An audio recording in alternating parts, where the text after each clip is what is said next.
मेरी वालदा अक्सर औक़ात पानी वगैरह देती थी पढ़कर वो आम डालने के लिए, और वो कहती थी कि भाई रात को काम नहीं करना। तो और इमरान भाई के साथ जब मैं आया तो उस वक़्त मुझे एहसास हुआ इमरान भी चाहते थे कि दिन में काम हो रात में भी काम हो, एक वक्त की शिफ्ट से हमारी जो फैक्ट्री के एक्सपेंसेस हैं वो निकल आए, एक से हमें प्रॉफिट हो। लेकिन रात को जब भी हम चलाने की कोशिश करते थे तो होता ये था कि नुकसान हो जाता था, मशीन टूट जाती थी। हालांकि अगर आपने कभी कीमे पीसने वाली मशीन का स्क्रू देखा हो, जो कीमे डालते हैं उसमें और वो मशीन स्क्रू चलता है, उसको आप एक मोटी शैफ्ट के हिसाब से रखा नहीं, इतनी मोटी है कि उसकी एक शाफ्ट हो और वो भी टूट जाए। ने कहा कि सर वो रात को जब मैं यहाँ सो रहा था तो ये माल था ऊपर गिर गया, मशीन चला रहा था। तो हमारे कारीगरों ने जो मुख्तलिफ किस्म के बयान दिए, उन्होंने बैग था खिसक गया, सामान रखा, कुछ मशीन की जाली वगैरह बदलने के लिए हाथ मारा तो सामान गायब हो गया। और कुछ लोग ऐसे थे कि जो थोड़े से देखें मामला ऐसा होता है कि हर इंसान की ना पाकी नापाकी का भी मसला होता है। कुछ लोग ऐसे थे गलत काम करते थे रात को कुछ भी।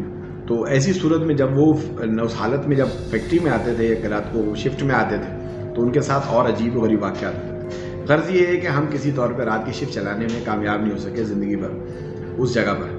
तो वो मशीन टूट जाती थी, नुकसान हो जाता था। ये तो वो बचपन के वाक़यात है जिसने मेरे सेंसेस को इस बारे में जगा दिया था कि हाँ यार कोई है। अच्छा जी, अब इसके बाद क्या हुआ? तो इस जगह पर ना शमशान घाट था, यहाँ मुर्दों को जलाते थे। तो इस जगह पर ना शमशान घाट था, यहाँ मुर्दों को जलाते थे। देखिए, जिस जगह आपका घर आबादी होती है वहाँ 50-100 साल पहले कुछ ना कुछ उसकी हिस्ट्री होती है। तो जब मैंने कुछ पुराने लोगों से पूछा तो मुझे वहाँ से पता चला कि भाई यहाँ पर क्योंकि हिंदुस्तान पाकिस्तान एक था, तो इसके बाद तो सिटी गुम हो गया हमारी। फिर तो मैंने भाई अकेले रहना वगैरह बंद कर दिया।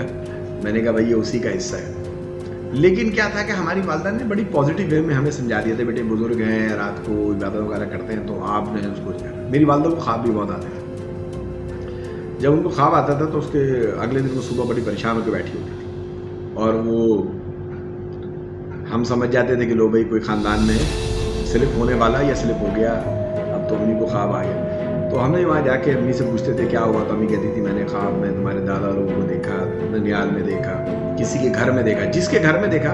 फिर हमें ये होता था कि सेम डे में या बाज़ दफ़ा आधे घंटे 2 घंटे के अंदर, उस दौर में हमारे घर में टेलीफोन नहीं था, तो हमारे पड़ोस से हमें फ़ोन आ जाता था कि भाई वो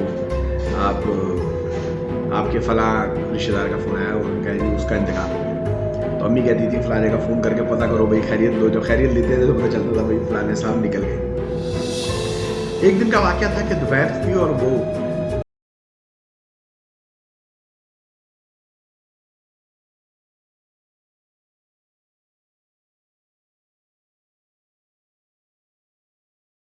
कोई नग दे देते थे कुछ कि ये बेटा अगर मन का तूने रख लिया तो बस तू जो है ना ये सांप के मुंह से निकला हुआ है और वो ये है तो इससे तो अमीर हो जाएगा, या फिरोज़ा है ये दूध पीता है और ये तो अगर अपनी उंगली अंगूठी में लगा तेरी किस्मत बदल जाएगी।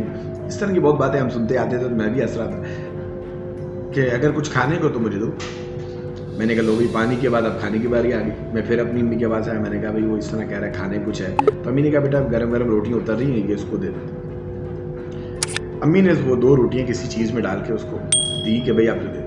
मैं उसको रोटियाँ देने गया, उसने मुझसे फिर बोला एक गिलास पानी दो। मैं जब गिलास पानी लेने आया तो उसके पीछे से एक आवाज़ आई। उसने कहा कि अपनी माँ से कहना कि जो उसको ख्वाब आते हैं वो लोगों को ना बताया करेगा। जो उसको ख्वाब आते हैं, यानी जो मेरी वालदा को ख्वाब आते हैं लोगों के मरने के मुतालिक, वो किसी को ना बताया करें। ये बात सुन के जो है ना मेरी वालदा के कान खड़े हुए बिल्कुल।